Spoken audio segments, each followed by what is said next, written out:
Good evening, ma'am. Hi, good evening, everybody. Good evening.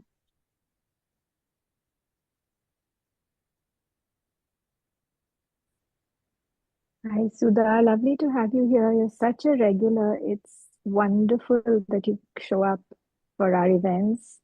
Thank you so much for always making the time for this.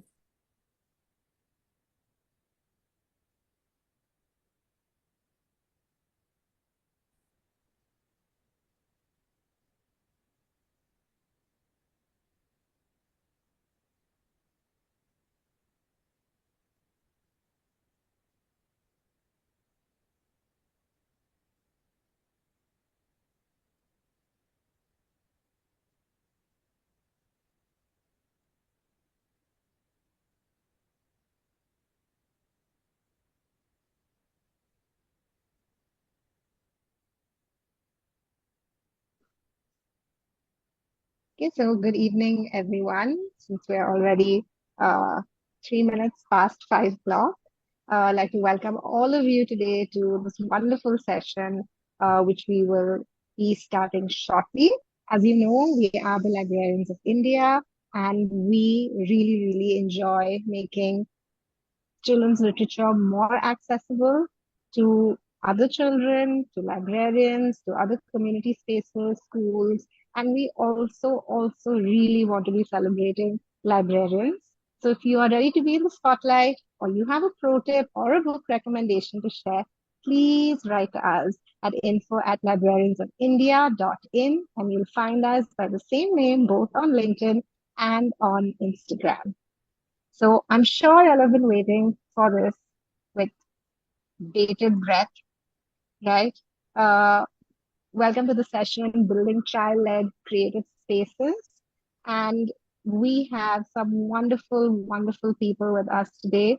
This is just a quick gander at what we are doing, but the faces behind this wonderful foundation, which is Learn Through Story, Gayathri Thakoor, who is the co-founder and CEO of the Let's Foundation, and Alka Hingorani, I hope I said your name right, who is also the co-founder of the Let's Foundation. Just to give you a short, quick bio, Gayathri has 25 years of experience as a journalist. She's an author and entrepreneur and has created children's literature and animated characters across print and digital media. Her leadership at the Tata Center for Technology and Design at IIT Bombay is what led to the birth of Let's. Gayatri believes in the power of collaboration and shares her reflections through her blog, which is called Affectionately G. Alka Hingorani is faculty at IDC School of Design, IIT Bombay. She studied at Sir J.J. College of Architecture, Mumbai, and holds a master's degree in design, which is photography, city and regional planning, and an MA and PhD in the history of art, all from the University of California, Berkeley. Her interests include issues of art, identity, storytelling as an academic practice, and pedagogy that reworks and reimagines the world, carrying creativity into all that is real. You'll also notice on the bottom left corner, there's a little QR code. If you whip out your phones right now, you'll be able to go to the Instagram page of the Let's Foundation. Please do take a moment to do that. They talk about all of their wonderful work over there. In fact, they are also going to be in conversation this week, if I'm not mistaken, discussing their work, which you will find to be their latest post on their Instagram page. Right? And without further ado, I'm going to hand over to Gayatri and Alka to please take it ahead. Thank you very much, Apeksha. Thank you. I'll start the presentation and then Gayathri will join in later. Let me share my screen now.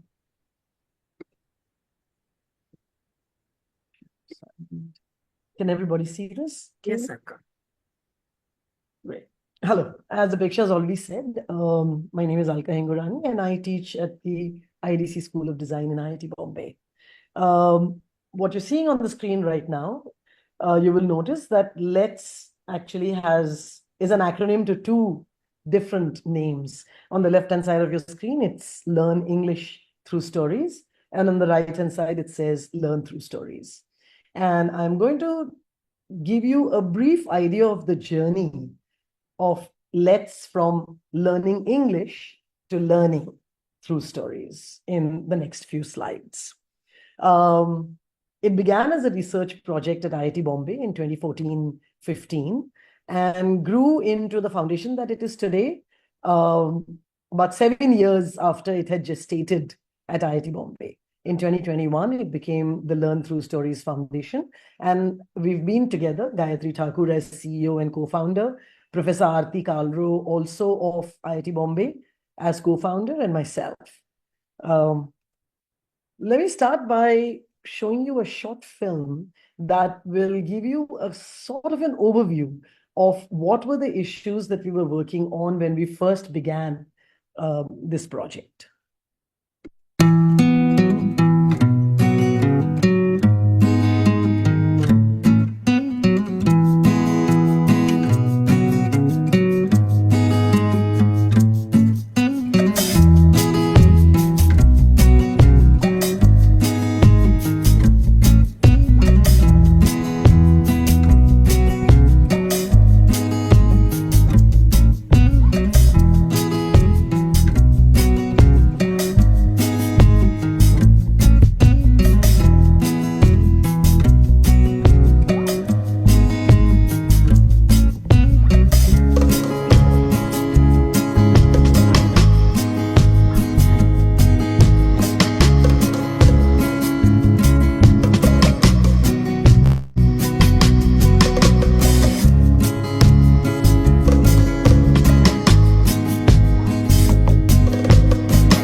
There are many things that this film has already sort of mentioned in the headings of various sections of it.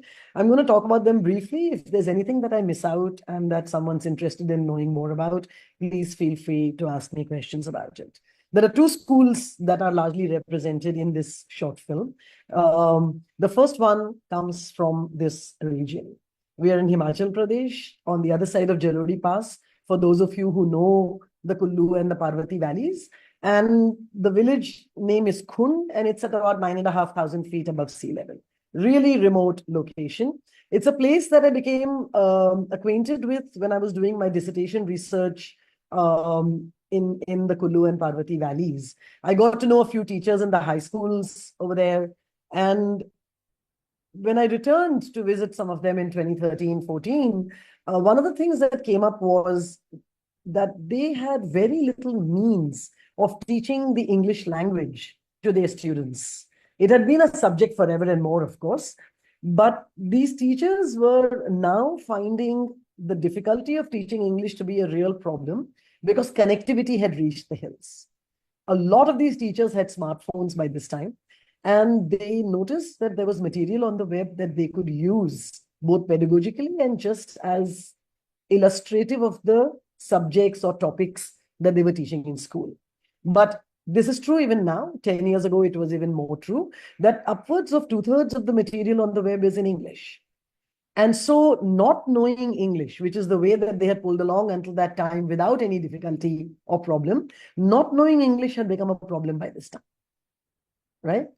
And because their own English was weak, they were like, oh, can you help us figure out how we can teach these kids English so that we can use the web as a teaching tool? Now, one of the things that most of you probably know is that English as a second language or a foreign language has been taught for, since the beginning of time, right? So there are many pedagogies that exist for teaching English as a foreign language or English as a second language. And so one of the things we suggested to them was that they should use those existing pedagogies, cull what is useful to them and see if that's helpful. When they sought our help for that as well is when we began to work our way through what existed as methods for teaching English to a population that neither spoke nor heard it. There was very little use for that language in these hills until they wanted to start using the web for teaching. Most of you who have ever worked your way through ESL or EFL methods will know that the thing that they share is their origins in various parts of Europe, which means that they share a certain sense of middle classness, a certain sense of context that from one country to the next can be transferred without much difficulty, can be translated, can be understood. When we come to countries like ours, none of that really works. Would you give me a second? I'm going to just pull down the curtains over here because my face is going to fade from the screen otherwise in a moment.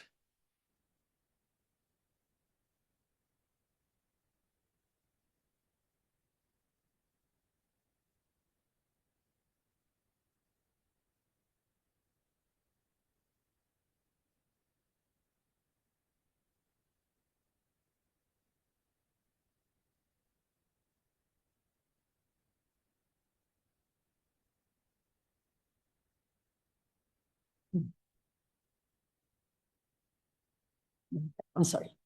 Thank you for waiting. Anyway, so that was a real difficulty that, you're using material where the language is foreign, of course, but all the ways in which it is being taught are also foreign to you. All the things that it talks about is also foreign to you. And it doesn't mean that you can't learn that way. It just means that it increases the distance on the one hand between the learner and the material to be learned. On the other hand, the learner is never present in the story that they're learning from. And both of those issues, as I speak of this a little bit more, are things that I'm going to highlight. We had begun art workshops in these schools. This school is in Khund. This student is from the school in Khund. We had begun art workshops over there as an ice-breaking exercise. We just thought, it'd be a fun thing to do with kids. They'd get to know us a little bit better. And, we'd see whether we could talk to them about other ways of learning language. What we discovered when we were doing this is a really powerful way of representing yourself, representing your context, telling your story.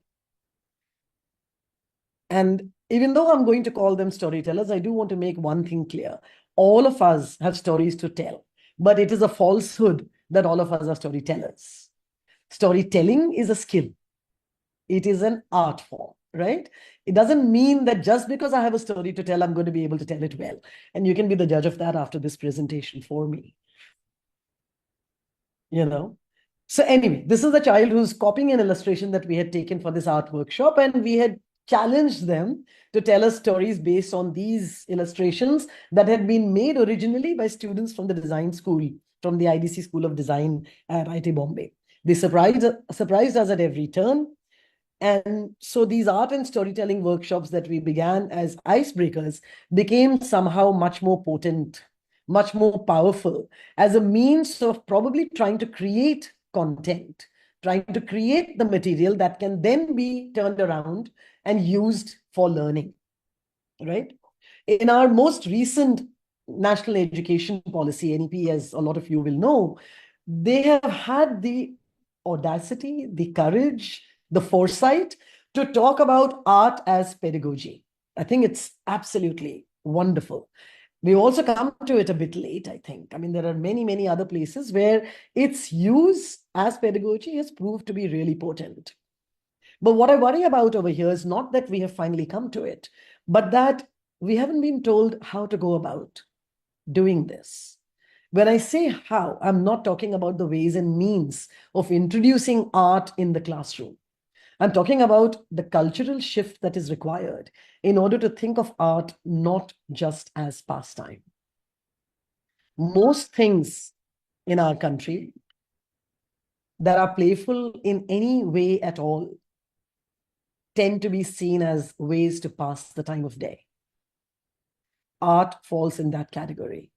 And when it comes into school curriculum, it is one of the more marginalized parts of our curriculum, right?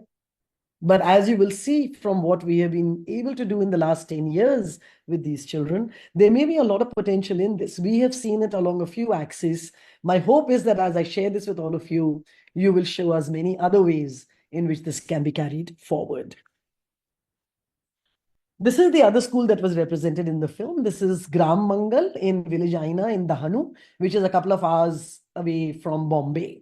And we moved to working with this school in the early years, partly because it took a really long time to reach Kullu. It would take us a day and a half starting from Bombay, flying into Delhi, then taking a bus into Kullu, taking another taxi from Kullu to these villages to even reach those schools. And so if there was any kind of iterative designing that was required, any changes that we wanted to bring about to the ways in which we sort of worked the process out or interacted with young people or allowed them that space to interact with us and collaborate with us, all of those things took a long time because to plan, a trip that far away was a much bigger deal. So we moved to this school called Gram Mangal in the Hanu district. And as you can see from these pictures here, it shows one of our early design associates, Aarti Latkar, working with young people and doing the pre-intervention proficiency level test.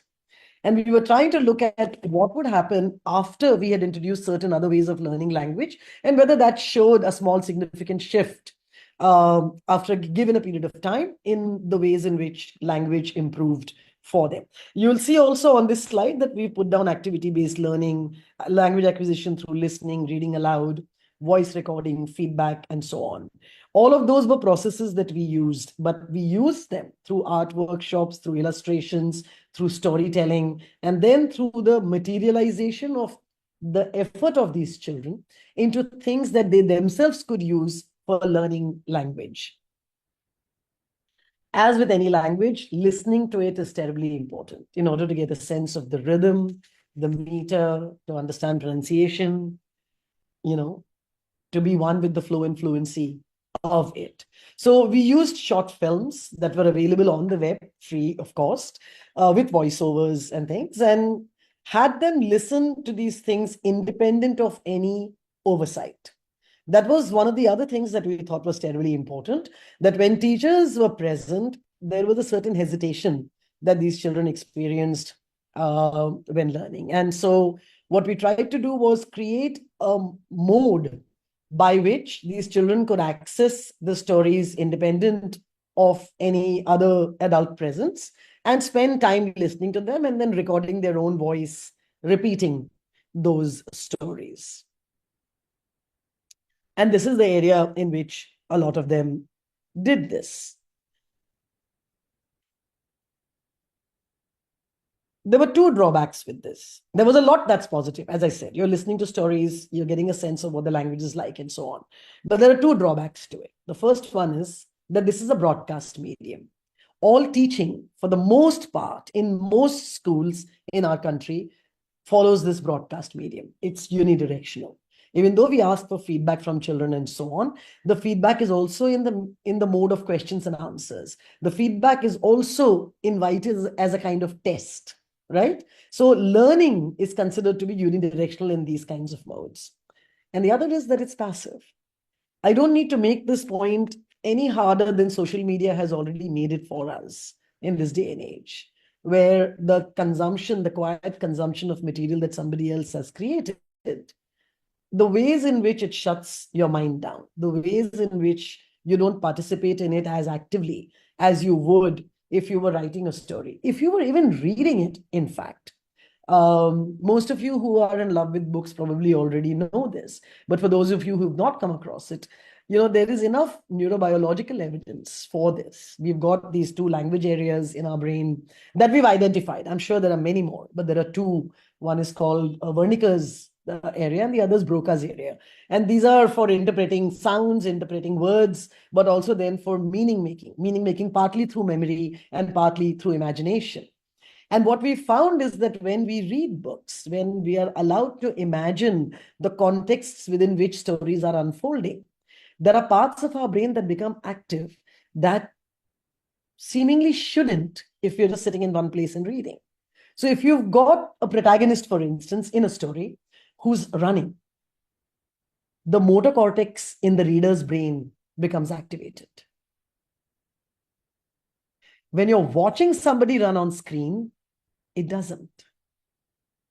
The passivity of the visual medium imposes itself on your brain. But when you're reading textually, your motor cortex becomes engaged. And this is true of other parts of the brain that deal with other forms of interpretation and meaning making and so on, right? And so what we wanted was to figure out a way that would be less about broadcasting, unidirectionality, passivity, and more about active or proactive engagement with this material. And so we returned to what had started for us as an ice-breaking exercise, which is art and storytelling workshops.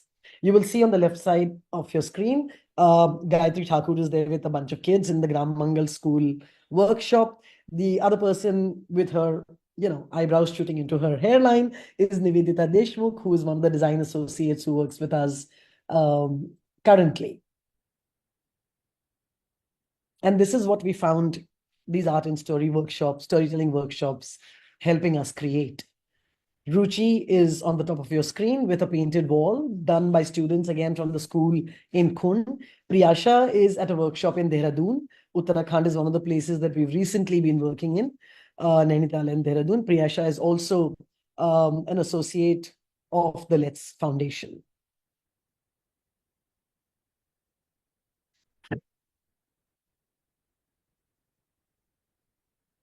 And this is what we began to do with children. We began to have them bring together stories that they had thought out or stories that they had borrowed or heard from anywhere and illustrate those stories collaboratively, even amongst themselves, not just with us. So there were groups of children who will put together stories and then they will draw out the stories that they have told us. Pay attention to that peacock on your screen. It's made with found material. And there were many, many peacocks that were made by different children. And then out of those, we select one or more to become part of the book that we are making after it. This, for instance, which is this book. I'm going to try and show you. Gayathri, do you want to open out Rokuru and show it to them? We're also we're trying out different formats of bookmaking as well by this. Yes. It's Rokuru. And we open it to this. Yes, Alka, please talk to them about formats. Yes. You'll see that it's very, very different from the way in which we would open a regular book, or what we call the default idea of what a book should be.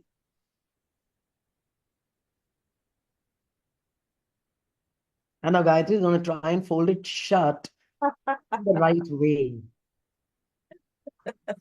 Perfect. And I'll tell you why I'm teasing her about this also. So the wonderful thing about this book was that it's a very different format. Okay. And it's got these paper things that are connected with cloth or canvas hinges in a sense. And then you can fold it and close it. And when I was teasing Gayatri, this has happened to us enough number of times that when you try to fold it back, you often fold it incorrectly.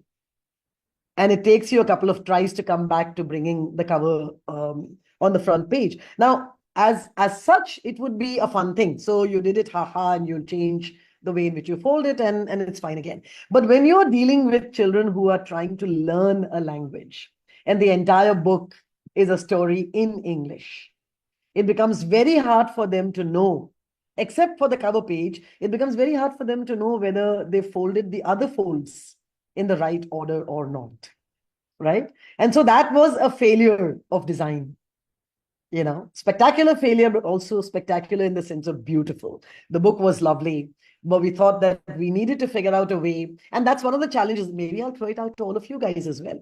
That's one of the challenges that we've been grappling with, thinking, is there a way to create a book like this that can tell a story in whatever order, regardless of how it's folded,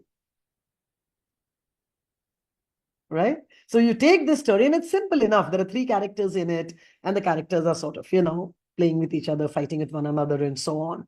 And there can be many starting points to this story. We know that much. We've tried and got to that point. We've even tried out different forms to use so that folds become unimportant, but they're fun to do. But we haven't yet nailed the solution where you could fold it any which way you like, And when you open it, the story will still be cogent. It'll still make sense. So, I'd be happy to share the PDF of this thing with you guys, and maybe you guys can try it out too. So the idea was to take something like this and convert it to something like this. A page of a book, polished, printed, published. Here are some more pictures of the workshops that we've done. One of the more beautiful things that came out of these workshops, and again, we were learning as we went, and so we were changing our path, tackling new things, as we went along. One of the more beautiful things that came out of this workshop is that as we were teaching these children how to convert their stories into books, we were actually teaching them to create books as well. We were teaching them to do page design. We were teaching them to understand what text-image relationship is or can be. We were trying variations on themes, and converting all of this material into things like this. You will notice that this is in Telugu. For those of you who understand it, you might be able to read a few pages too. What these kids were learning to do was to bind these books. Once they had finished drawing it, we'd make multiple copies of every page so that every child, every student could take a copy of this book home with him or her. And then they'd take it home. And oftentimes, for the majority of the kids that we worked with in the early days, this was the first book that they had ever owned. The first book in their personal library. But it wasn't just any old first book. It was a first book that often always in fact, carried their names. We wanted to shout out from rooftops the fact that bookmaking is a collaborative enterprise, that there is no single author as genius, that there are storytellers, then there are illustrators, then there are editors and translators, then there are book designers, then there are jacket or cover designers, then there are printers, and then there are publishers. Any of us who writes a book knows that that is true, knows that this is a team effort. And yet, for all of us who've written books, we know that as authors, ours is the only name that comes on the cover. And we wanted to change that travesty a little bit. These days, in more recent times, as comic book formats have become much more, graphic novel formats have become much more prevalent, you're beginning to see the names of illustrators become really prominent too. This is like the 21st century, a quarter century in. The 21st century is the time when illustrators are being given their place in the sun, which was given to script writers thanks to Salim and Javed in like 1970s in Hindi film now. Otherwise, you never knew who the script writers were. These were the two guys who insisted that their names would be on the posters, on the banners that spoke of the films that they wrote, right? And that's what happened over here. These kids would jump out of their skins when they saw their names on these books. And why wouldn't they? I do still, if I write something and my name shows up somewhere, right? And what we would do after this is we'd bring these books or one copy of it, scan all the images of the original illustrations and so on back with us, polish it a little bit, and print it. And this is one of the sets of books that exists with us. I wanted to also showcase to you, like this is what it looks like. This is the Telugu version. These are the copies that the kids took home with them, right? And then this becomes this book when it's being used for English language learning. So you have the same story with the names of the same kids, except that there's a translator and editor's name added. There is a book designer who handheld these students in the workshop, who then works on polishing the book design, and this is what goes to them. These books then, 3 to 6 copies of it return to their school libraries.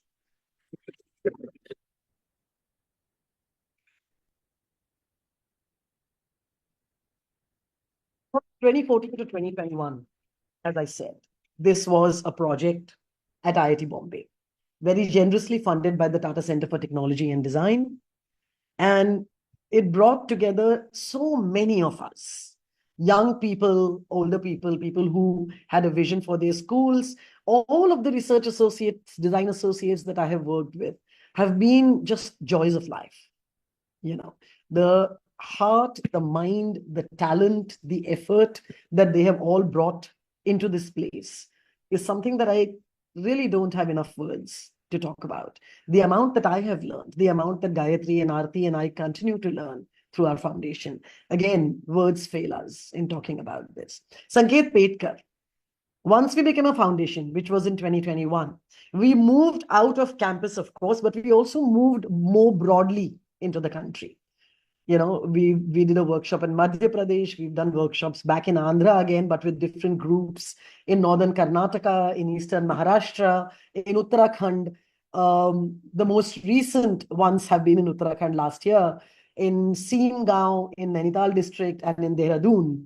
And this particular video that I'm going to share with you right now is a little excerpt from one of the earliest books that we made with these kids. I'll show you the book also. Do you have the monster and the little boy with you, Gayathri? Would you like to show that a little? No? Okay, let me show it then. Okay, again, the names of all the people involved in the making of the book, and then the book itself.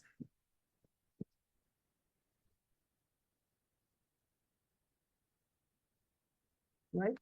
And this is the story of Bhuka the monster. And Sanket, who's an award-winning book illustrator and designer, absolutely all-round wonderful human being, and who has a deep love of theater and performance, decided that we need to include performance in our storytelling and art workshops. And he said that when children are asked to imagine a character and then to inhabit that character, they will write them differently. And it proved to be true in this workshop that we did at the Happy Children's Library, our first library setup workshop, in fact, in SEAM last year. नहीं, मैं हूं भूखा, सदियों से भूखा। मेरी माँ सातारा के चुड़ैल के यहाँ घर के यहाँ काम करती थी, और मेरा बाप शैतान के ड्राइवर के साथ पत्ते खेलता था। पत्ते पत्ते जानते हो? पत्ते खेलता था। खानदानी राक्षस हूं मैं, खानदानी, एकदम खानदानी राक्षस हूं। और अब मैं तुम सबको ग्रहण कर जाऊंगा।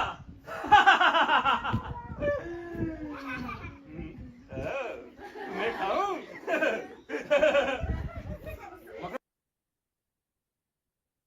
So we had these children at the Happy Children's Library have actually had theater groups visit them and do workshops with them. And so when we began the workshop, on the first day itself, they have been asked to prepare small skits and enact them. And then Sanket did this performance. And later on, when they wrote their stories and were asked to enact those, the characters in the stories were just 3 or 4, right? But there are, as you can see, 30 children who were part of this workshop. There were 3 stories written by groups of 10 children in each group. And we challenged them to not use any props except their own bodies, so that children had to be rocks, children had to be trees, children had to be monkeys or humans or monsters. And because they were being rocks and trees and gates and homes as well, each child actually enacted 3 or 4 roles. And the difference in their storytelling, just at the end of a 5-day workshop, was incredible. And so from here on, Sanket has in fact taken this story to a couple of other workshops as well in Bangalore and one other place, Gayathri. He's done 3, once at IDC, at the IDC School of Design itself, with undergraduate design students. And our aim is now to take all the stories that have been put together by us with these children and see if we can create performance pieces right? This is the set of books. So many stories, show to tell, to perform. I mentioned earlier, you will remember, the importance of listening to language in order to be able to understand its flow and its rhythm and its meter, but also pronunciation, right? And in service of that aim, one other thing that we tried to do, given that I am at the design school and there are animation students with us, we thought that we would convert some of these stories into animation films. Before that, we also have an app that uses PDFs of the books with theater artists giving voiceovers for those stories, and where children can listen to these stories on their mobile phones, right? It's called the Let's Read Aloud app. And we'll talk about that a little later if anybody's interested in knowing more about it. But this is one axis on which we are working these days. Early on, we were also making animation films of our short stories. And here is a little video about animation at Let's.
All the artwork you will have noticed came from the books that the children have created. This was a particular challenge for these animation students for two reasons. One is that the artwork it's complete, right? The books are complete. So whatever drawings the children have made, although not all of them have been used, they have stances of the protagonists, the creatures in the story and so on, that are very fixed and particular. When an animator takes it up, he or she has to look into how to make that movement seem smooth. And often the limitation of the amount of art that we had collected from these children became a barrier. And yet to transcend that and create these films has been incredible. The other challenge, of course, is that with these animators, they want to be in control of the stories, of the characters that are created and so on. So it's an act of enormous grace to take the work of young people from around the country and say, let's take the story and try to make an animation short out of it. What we did after these animated films were ready is, you must have seen it in part of this film also, is that we added karaoke style highlighted captions that a voiceover artist read out, and as they read them out, the highlighting would move so that the child could connect the sound that he or she was hearing with what was on the screen. Here's a short clip from one of the completed films, which is of Rokuru, a book that Gayathri just showed all of us.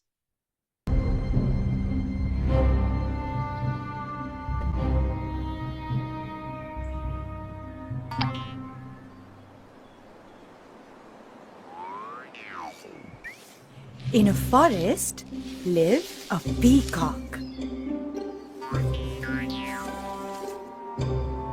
He loved eating ghee.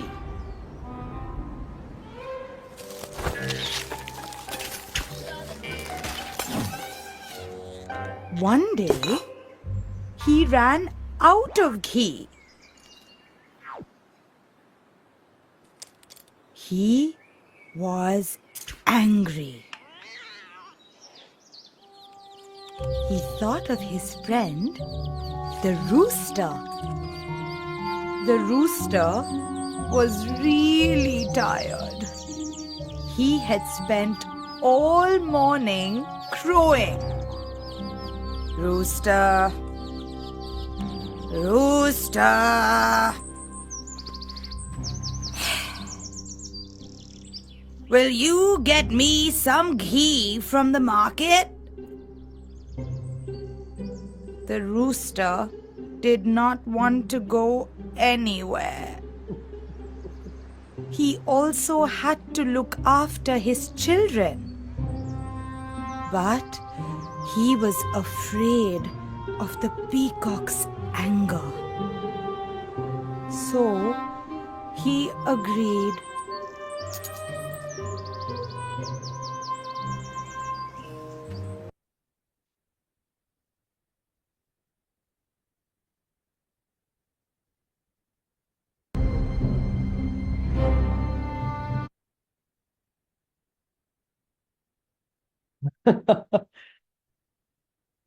I bring you all of this. You will see that I've been talking mostly about children. I should mention, and Gayathri will elaborate on this a little bit more, that we have also been doing some teacher training programs.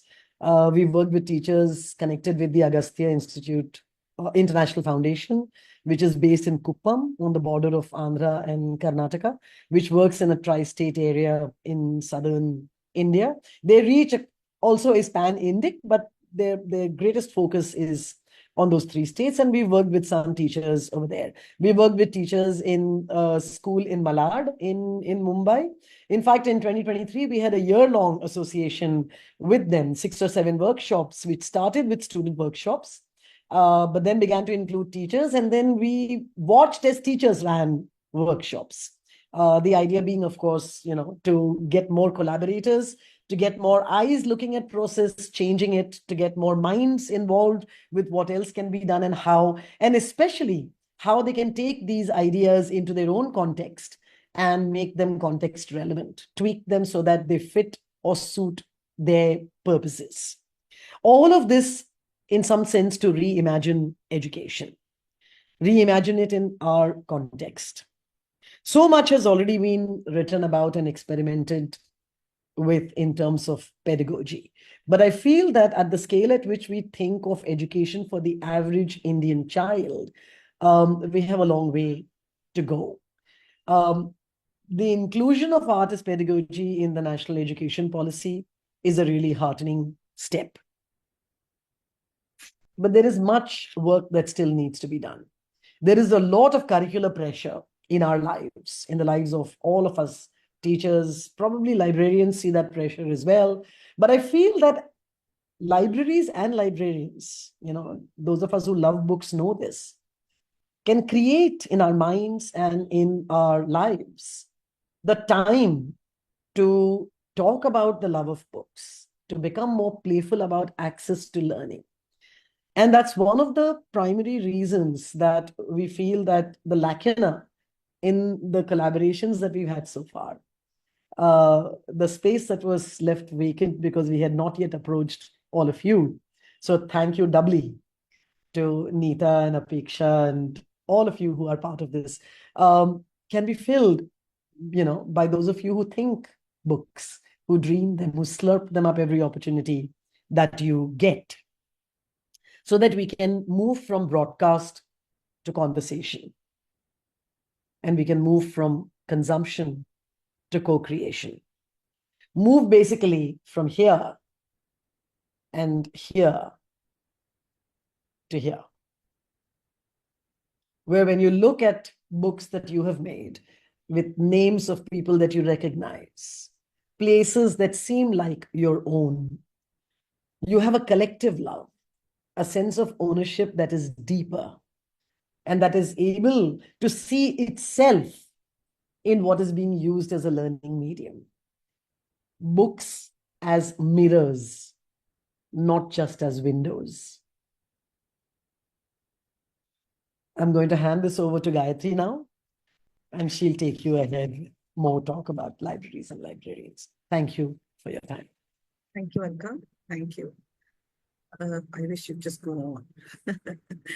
But you bring us to that part of our interaction here, where we are asking you why we're here. We're telling you why we're here, and we want to know from you how we can make more happen. Alka spoke of us working with teachers. We had almost a year-long engagement with a school in Mumbai, which is in the middle of a slum, and it was fabulous learning. But we were working with adults for the first time, not for the first time, but for a longer period of time in a city-based school. There were teachers who came up with all kinds of challenges. They said, we don't want to do this. We want to do this much more, and we don't have the time, and so on and so forth. And yet they collaborated, and yet they sat down and learned how to make stories. They went on to teach their own students how to do this in the various subjects they taught. And we knew that there is a larger picture that we must tap. We must move out and not just speak of teachers. We must speak to libraries, librarians, because they are such an important feature of what we do. Now, Alka spoke of the various stories that have been created in our workshops, in our art and storytelling workshops. She spoke of the books that have been co-created, published by us. But let me also add here that these very books have gone to not just these communities and schools, but to rural libraries across 14 states in the country. Yes, we send these books, all of these that Alka has shown in our presentation, to rural libraries across, yes. We have 16 titles, and there are 3 more in the works, which are waiting to come out. We are at this point in conversation with our printers and our designers, and we're making sure, we're hoping that we really cross the number 20 mark this year. These books are for you. They are here for all you librarians. We are hoping that they reach through you to many, many, many more children, many, many more libraries, where more ideas can be shared, where Alka, yes, I'm totally in agreement with you, Joanne. The quality of the books is so beautiful, and that's what we've been told by people, who see these books and who come back and ask us, can we make these books too? Can you help us make these books too? Can you come to our community? Can you come to our library and work with us? One such story we have is of Swara, who is in Dehradun. She was sent one of our sets. She was sent 10 books of our, 10 of our titles. And we didn't know her. She called back and she said, can we do this here in Dehradun? Now, she is somebody who has made such a difference to reading in the few government schools that she's working in Dehradun. And she brings along her own heart. She takes along her own talent, her own heart to these spaces, collaborating with what is called a government school, with the teachers there, and still making sure that she's really wanted. She was the one who made us come to Dehradun to do a workshop with 2 government schools. Now that is a mover. Now that's an agent for us, somebody who loves books, who is running her own reading program, who's doing it independently. And that's what was a wake-up call for us, because we said, we'd like to connect with librarians. We'd like to connect with libraries. Yes, it's always like exactly the word passive. We've been sending it to libraries this far, over the past 3.5 years. It's time for us to go to you, come to you, and work with you, collaborate with you. Understand what your stories are, understand what your communities are, what your children speak. What are the ideas? What is the imagination that runs there? What is the context that runs there? Build stories, build narratives, make you part of us, collaborate with you, collaborate with your communities, and co-create a lot more together. That's what we'd like to leave you with at this point of time. We'd like to know from you how you want to be involved. What is it that you see in us? What is it that you want to know more about us at this point? And we are now throwing it open to all the questions that you may have. In fact, I have made notes of few. I do not know if I see several more which have come up, but we'd like to keep it. We'd like to now throw it open to questions that you may have.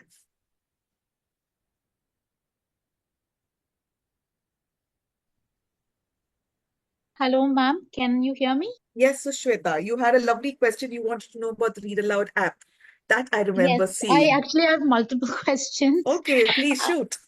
So I'm going to just put the questions and then you can, go ahead and answer. Awesome. So the first, of course, was the app.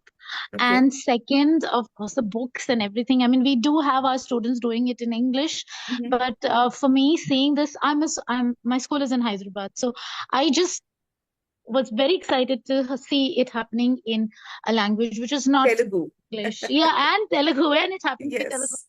And it was so brilliant, and I can just imagine the many, many possibilities.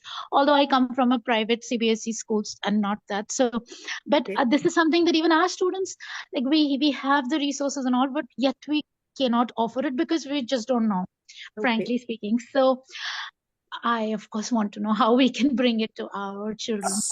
So I'll tell you the first thing that we can do is we can send you our books. Okay, that's the first thing. You'll need to see our books. Let's get into conversation. Let's talk. Let's speak about what you need. How is it that we can work together? Who are the people that are going to be making these stories?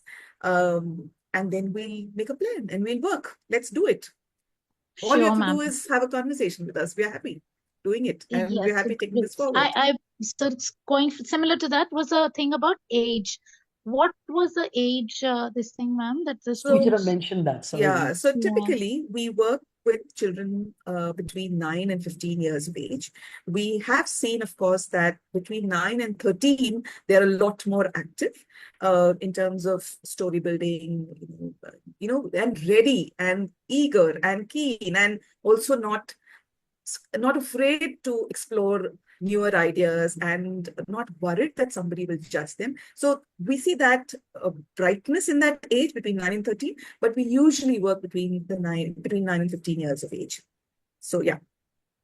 All right. Thank you so much, ma'am. So I think what I need to do probably is number one, get in touch with you, right? Yes, To begin the yes, conversation, get the books, yes, and yes. then we'll go from there.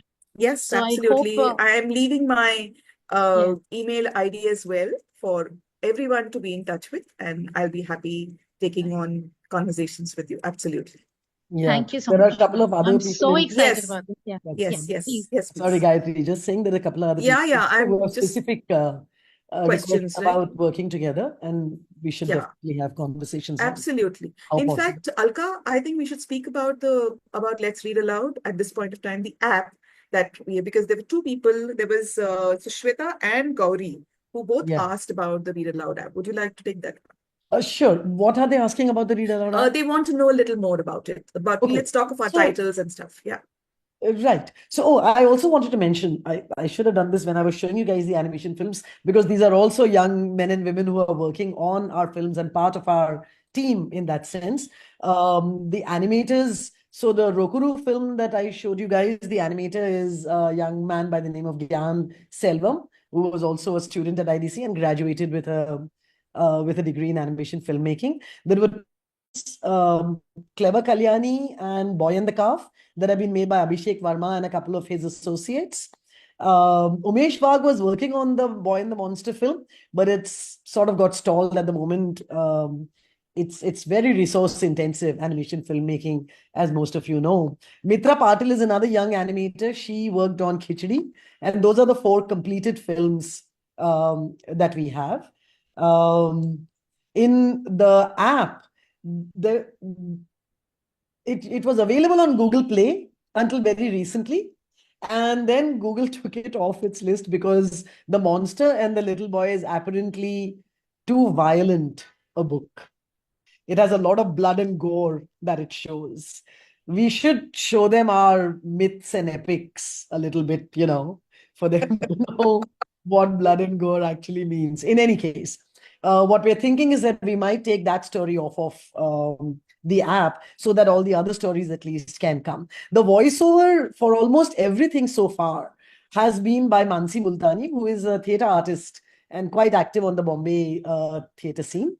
And so, yeah, that app is going to be available again on Android. It is not yet available on iPhone, but all Android OS should be able to take it. And hopefully in the next month or so, we'll have it up and running again. Yeah, and we'll be we'll happy add to more share. books as we go. Yeah. And we're very willing to share, of course. We'll be happy to share. Yeah. It's free and it can be The shared. more, and it can... the more people see it, the more Exactly. it is. And we do know that people love reading it along with their books, so we'd love to share them too.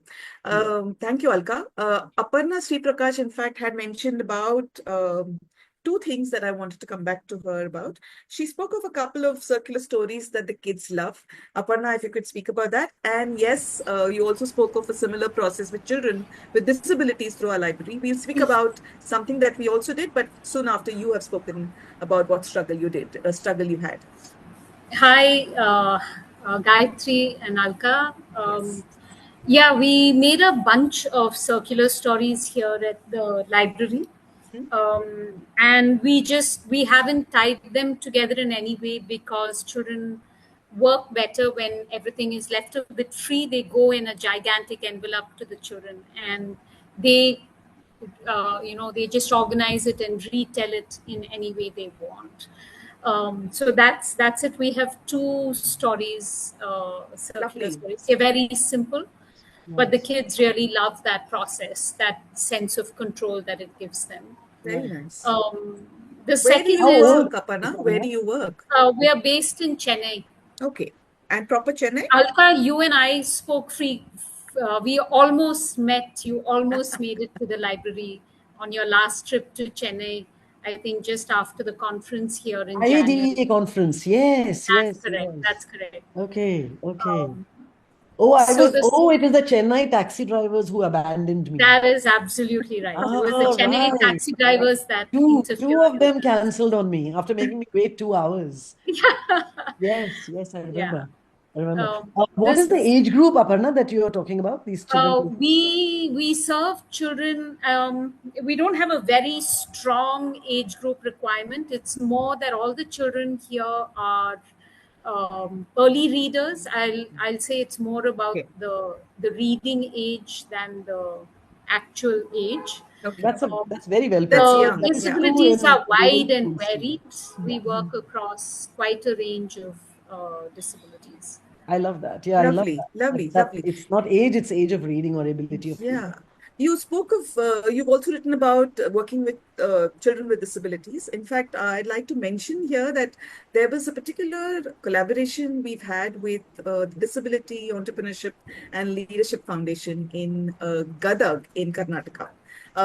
They came to us saying that there were these 3 children in a village who needed help, and could we do some kind of a workshop where these 3 children could also be involved. And it was a beautiful exercise. I know that Ruchi and Nivedita, who are our design associates, were part of that entire workshop. The 3 children blossomed beautifully. Yes, we needed help with people who understood how to communicate with children with disabilities, and it worked very well. But we were in awe of people who could do this, so seamlessly. So how did you do it, Aparna? So I'm sorry, I'm laughing because this isn't Aparna and this is Joanne making us laugh in the middle of this conversation. This is Namita. We're just both of us sitting here at the same laptop. That's me. Okay. I'm sorry. Namita Jacob, yes. Yeah, that's right. Yes.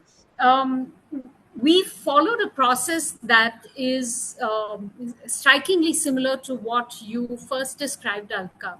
We, instead of images, because we started the first time we did a story, story creation, we did it with children with visual impairment and blindness. Yeah. And we went in with textures arranged in different ways on one piece of paper that were not, they were just textures. Yeah. And we asked the kids to feel them, imagine what it could be like, and come up with their version of the story. Yeah. That was the beginning. And when we began, these were children who had zero experience of imagery, and that process told us how much they struggled to step away from exactly what they were feeling. So they could not make that leap. None of them could make the leap. They would simply say there are holes on the paper, there are ridges, there is this, there is that. But after a period where we just did stories with them with illustrations, and we went back with the same sheet of paper, they started weaving stories. And that was a very nice thing. The lesson to us, also on what they perceived and what it would take for them to push beyond. What we then started to do is to put their stories together in the creation of little books that then went back to them. So we've how done- how did they access the books? we lend them. The children are all our members. No. How did they access in the sense, like, they are visually impaired. So The books are all adapted. All the books in our library are adapted. That's they're in what Braille. So, one of the things I was thinking, Namita, correct me if I'm wrong, but you were in the Bay Area, right? You studied at Berkeley. I was. That's right. Okay. So then you know Me- about the Exploratorium in San Francisco. Yes. Yes. Okay. So one of the things that the Exploratorium does very well, and for all of you who've been to the Bay Area in California, you will know this, of course. But for those of you who haven't, they do this idea of like creating spaces in which you make, and it's completely dark, and you make your way through feel. Right. There was this exhibition I remember that they had where they had done the entire alimentary canal. Right. Okay. And you start from the mouth and you end at the rectum or the anus, right?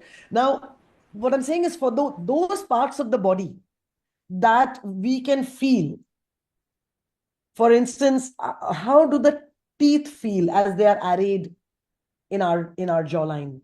How does the tongue feel? How does the palate feel? And so on. You could actually work with children where the idea of having to imagine something is much more materially owned by them. Instead of it being named by the world that creates things for a seeing audience. Right? So that, because this is mine, it's my nose and it's my mouth and it's my ears and my head and my shoulders and so on. And you could even say the different parts inside your mouth, the uvula, the tongue, the molars as different from the incisors, and so on, are characters in stories. And see what children who do not have vision or have compromised vision do with things that they know very well by feel, as compared to children like ourselves who don't have this impairment. I can guarantee you they will create a different world. You know it. Yeah, because you work with them, you know it better than I do, that will happen. But constantly to ask, this is one of the difficulties, right? To constantly ask people whom we read as impaired to find a way to understand our world as if that has ascendancy. That itself is a tragedy, no? Right. So essentially the question, I think at this point, the kids love creating and are very, very, very used to co-creating with us. So it is a wonderful process, one that we thoroughly enjoy with the kids. The question is more around creating the books that go back to them. Yes. As with what you've done, what we do is take the base that they create and then work a little on it and present it back to them. a lot of what we struggle with is the whole format question. And like you, we've experimented with different ways of packaging our books and so on. Do you have So any examples I with you just, right now? sorry? Is there something you can show us? Do you have any Sure. examples? Yeah. Get line up maybe. That'd be great. Yeah. Until then, Sushmita Chakravarti. Chakravarti, you have a question? No, just wanted to share something. Nice. Okay. Can I? Yeah, let her. Just one thing to say, because I'm an alumni of IDC, so Oh, I just right. could not control to share it with you all. Awesome. Alka, thank you for this session. Thank And you. it's get back me to my student life. Lovely. When did you graduate from IDC? Sorry? When did you graduate from IDC? 2011. I did Oh, my I missed you. Just. I joined after that. yeah. Yes. So, but what I wanted to just to add to this, I'm working on a project which is not for kids, but I am now in Calcutta. So I found like while I was studying the elder group aged people in Calcutta, because many of us have gone, like younger group have just migrated to different places, and fathers and grandfathers and all elderly people are left out here. It's a huge crowd. So we started working with their mental status and found that they have many stories to tell. It just, we cannot like differentiate it between the kids, how they want to like articulate their stories, but this elderly persons are also looking to articulate their feelings, their experience, and all these things. So I started working with them, and it's such a lovely experience for us. Awesome. That how they are articulating that, how they have grown up their children, what are the morals they are looking into, and now how they're feeling about. It's not great. The things, it's not people saying that they are depressed or something. I never found it. I found it that they are trying to channelize, to vocalize like what they want to speak. Now they do not have people to share their stories, but we started to experiment with them, and it was a lovely experience. Like how storytelling is also helping them to come out from the trauma that they are alone. Yes. Thank you for sharing. Thank you for sharing that. Thank you. More power to you. Yes, absolutely. Aparna. Namita. Yeah. Was it Aparna? Namita? I thought it was Aparna. Aparna and Namita together. Together, okay. Okay, that is a joke. I missed. Alka, Gayathri, sorry to interrupt. Do you just want to stop screen share so that anything that's being visually shown? There are things that Gayathri actually has to show in this, but she's going to show it at the end of this. At the end, yeah. So maybe we can share screen again in a moment, Gayathri. Yeah, you can. Is that all right? Yeah. Yeah, okay. yeah, absolutely. Thank you. Yes, so, Aparna and Namita. Yes. This is one of the books that we have, and here it's about a child lining up a different set of books. And here we have used different textures to depict different part of the room. Like, for example, it's a different rooms in the house. Yeah. So like ending in the door. And then it's just nice. Very nice. And the child lines up, and like you see here, we have like tile floor. Yeah. And then reaches back to his mom. Right. Very nice. So we do work with books. How is the mother and the child being shown?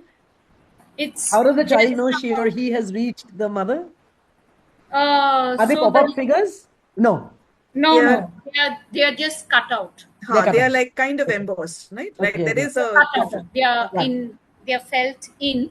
Yeah. And essentially what they get is the difference in height. Yes. And that's it. It can be boy or girl, that's up to them. Yes, exactly. There's a boy in the story, but they tend to do what they want. Yes. Nice. As it should. This is a magnetized strip.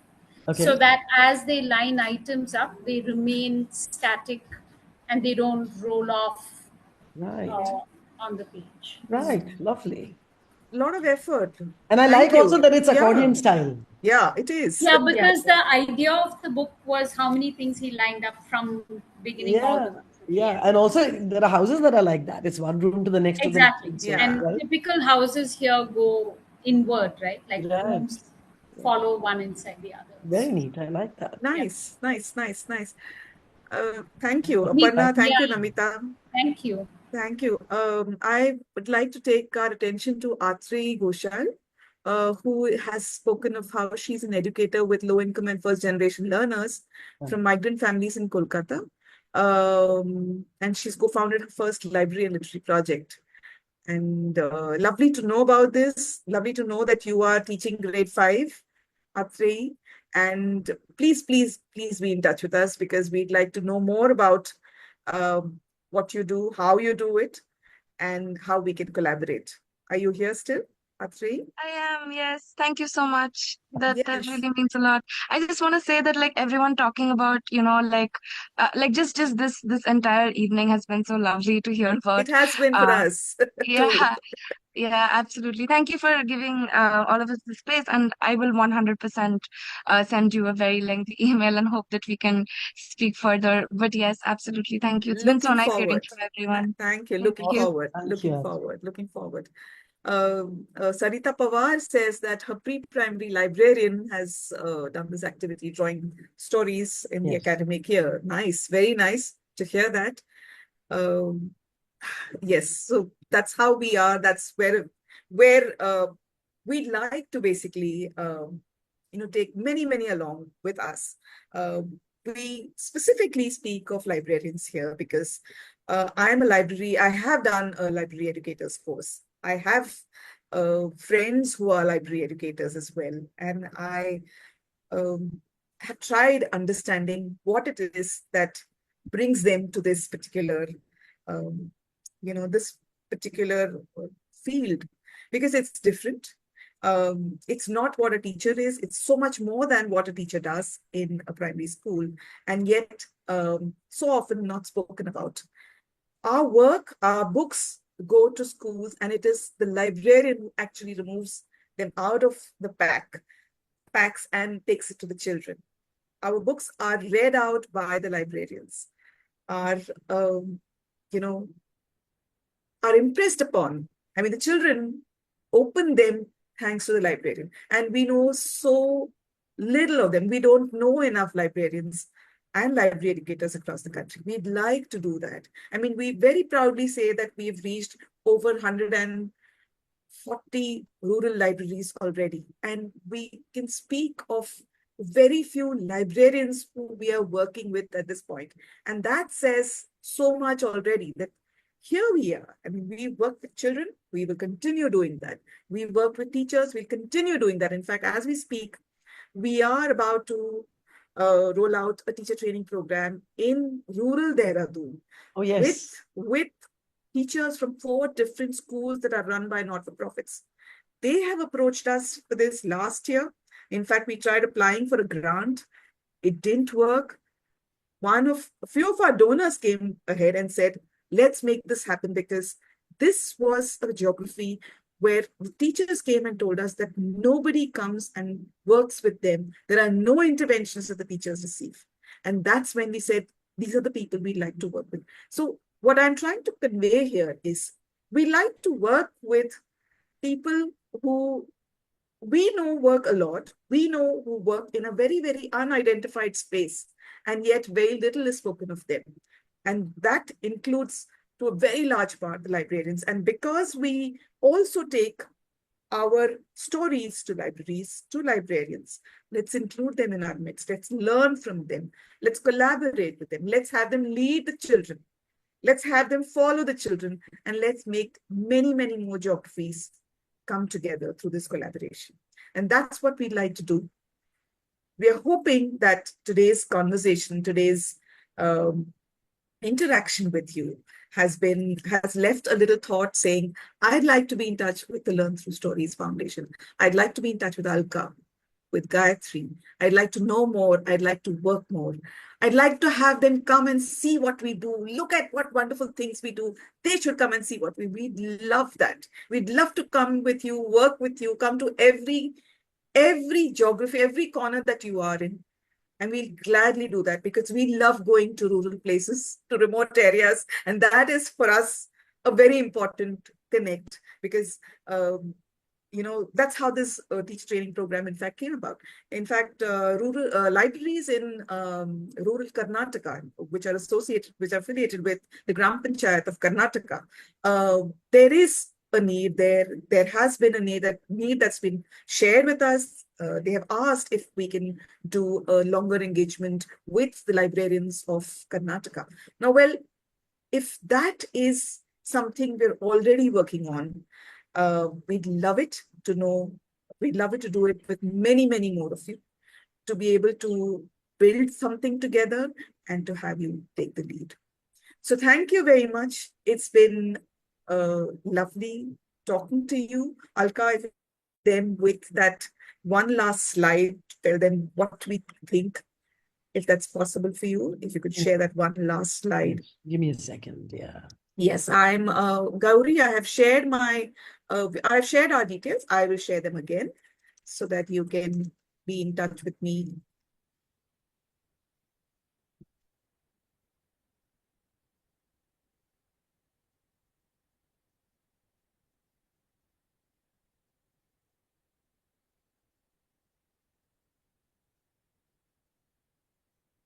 I hope this is helpful. Yeah, there's just one thing that I wanted to say, an addendum to what Gayathri has said about libraries, and all of you wonderful people who work around books. Libraries, and you know this very well too, probably, that libraries in rural areas work quite differently from libraries in urban areas. In rural areas, almost all reading rooms or libraries are after-school help places. Very, very often, children who are going to school are first-generation schoolgoers. This despite the fact that, we are 76 years of independence and it should be different by this time. So their participation and their engagement with those libraries is a completely different kind of love affair of the children to the library. I would like to hear more about what it's like in urban libraries. If there are a couple of people in the audience right now, maybe who can talk about it a little bit. Like, are these libraries and reading rooms spaces in which multiple kinds of activities take place? Or what are the activities that take place? Is it ardently like a book readers, book lovers den? What are the various ways in which they get expressed in urban areas? Anyone, please. I just want to share something. I'm from Hyderabad, so which means urban.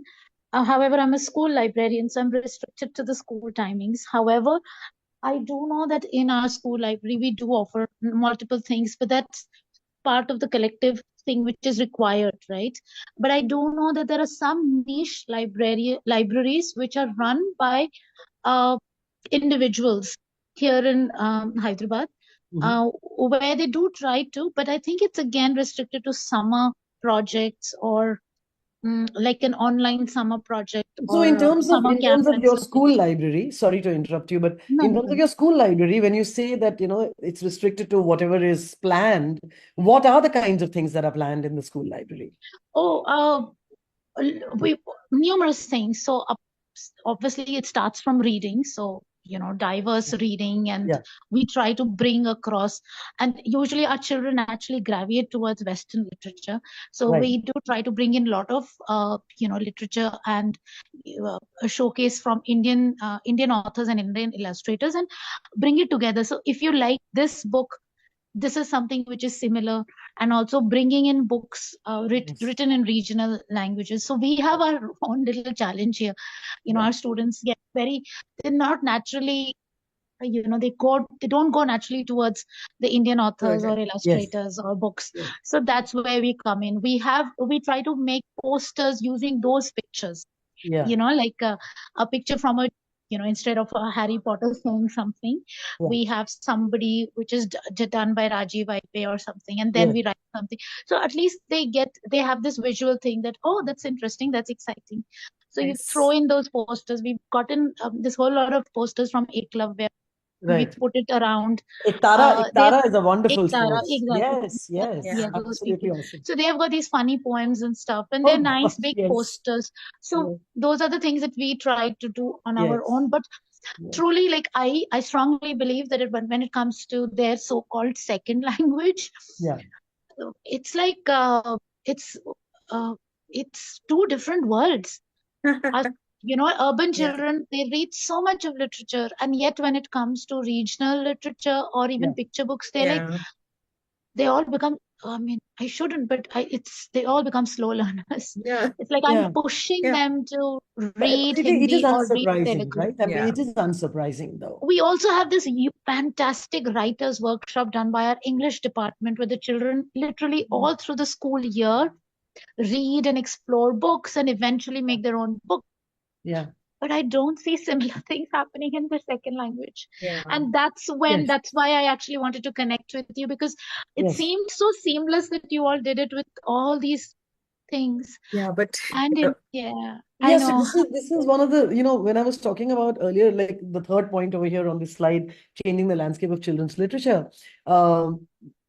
We, of course, all of us know that this is not the fault of the young people, right? This is not the fault of the children, that they are drawn much more towards Western authors or Western literature and so on. We have done a really great disservice to ourselves and to our children and to generations that were children 50 years ago and that will be children 50 years from now, frankly. We have a country with 22 official languages and we have no translators. We have literature that is rich in every state that you can think of and in multiple languages in every state. But we have absolutely no respect for teachers. We have no respect for translators.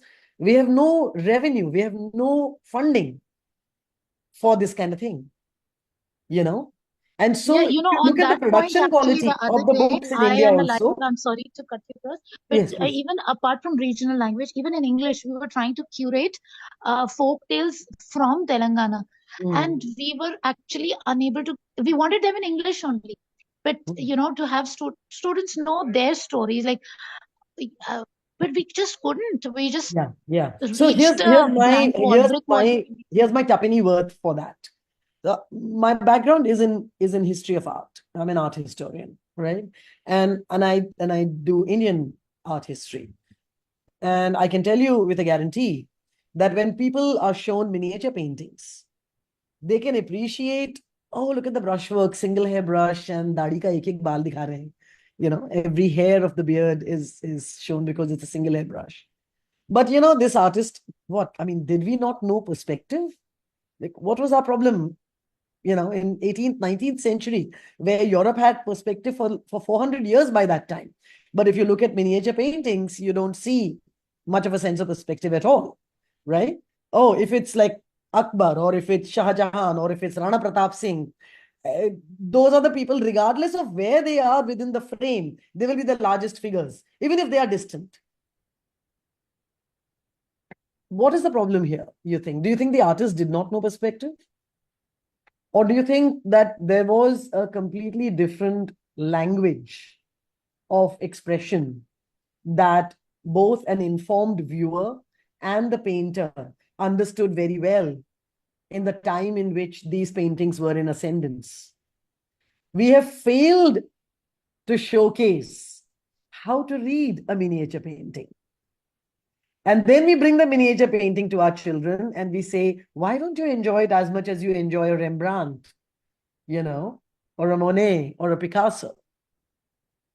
And the fact that these Western artists have been talked about, written about, showcased ad nauseum somehow doesn't occur to us as, oh, you know, maybe if you flood the space around young people with what is joyous and why it is so, we might have a different reaction. When we talk about narratives in India, And this is true of many other countries too. 57 countries or 54 countries in Africa, 47 countries in Asia.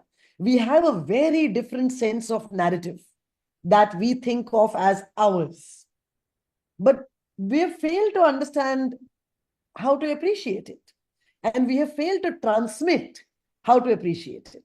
The narrative arcs that we talk about and teach these days all came from other cultures. We've embraced them and we talk about it like that. I mean, even if you were to say 2000 years ago, somebody said it, you still talk about Aristotle. We don't talk about like, how does the story begin and end in the Panchatantra? What is the complexity of nested tales? Why are these characters behaving the way that they do? How do you bring that magic into the life of these children? Nobody is going to appreciate something from food to fun to reading to painting unless that is the joy that they see in the adults among them when they are growing up. If we as adults are ignorant of this, there is no way for us to transmit the frisson of that knowledge and that joy to the skin of the child. How do we expect them then to want to come and do folk tales of Telangana? We'll have to, I think they will need to close in the next 2 minutes. So we'll have to, sorry, but no worries. Yeah. Yeah, but thank you for the perspective. It's just that as an urban librarian too, we are faced with we I want understand. to we No, want we are to not bring in even, the you're stories, quite but right, Sushmita. We are we not even a have reading culture. I hear you. The we are task is I'm challenging. unable to find the resources, Yeah.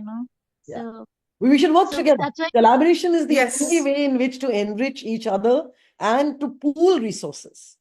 Then you feel less alone. You feel less like there is nothing. We will feel less alone. We will feel less like there is too little.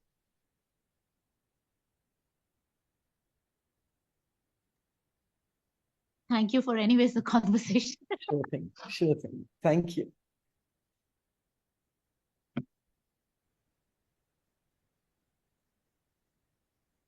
Yes, Apeksha, Nirupama.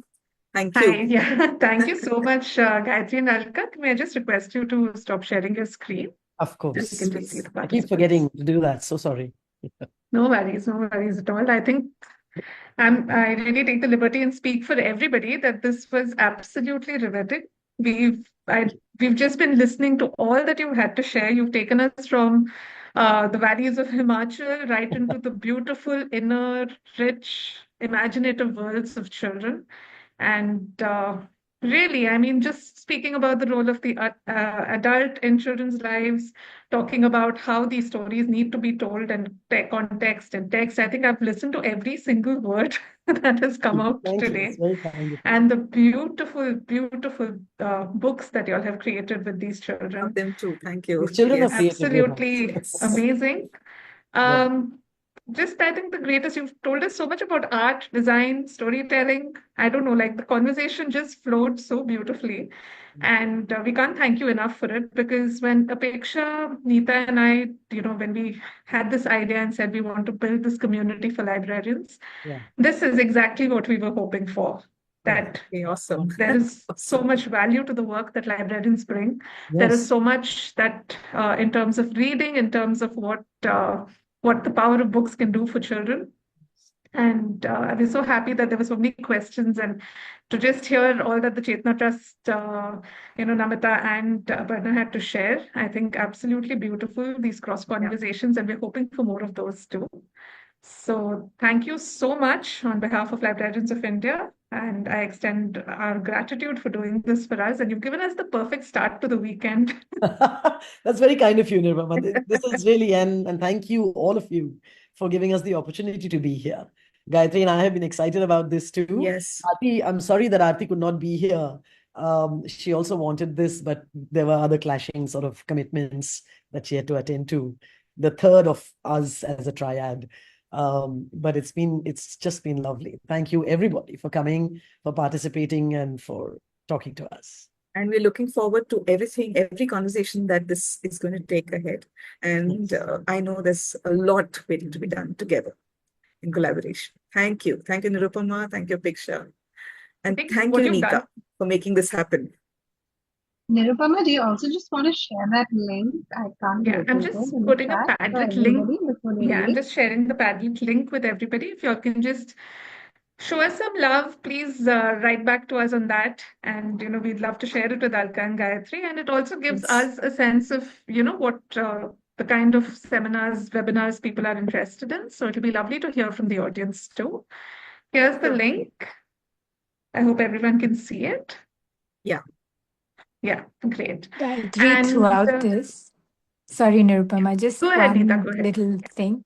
Throughout this, I was just blessing Sachi for having connected us, connected right? the two of us. No, I had no idea at the time where this was going to lead, but I said, what's wrong in a conversation? Let's start somewhere. And look Exactly. and I'm sure we'll go farther and have more ways to collaborate. I'm already, like I told you, my mind was buzzing when I spoke to you the first time, and it still continues to buzz. Awesome. You are Thank you, awesome. Neeta. Thank you. So much promise. Thank you. Thank you. Nirupama, Apeksha, Neeta, and everybody else who's here. Yes, thank you. I know Joanne is here. I know Namita is here. And all these other new people that I have talked to today. Thank you so very much. A pleasure, totally. Thank you, everyone. Thank you. Apeksha, can we leave? Is it okay? Can we just ask you to just wait for a minute while everybody leaves? Yeah. We will remove the spotlight. Okay. And you. I think we can stop the recording and streaming over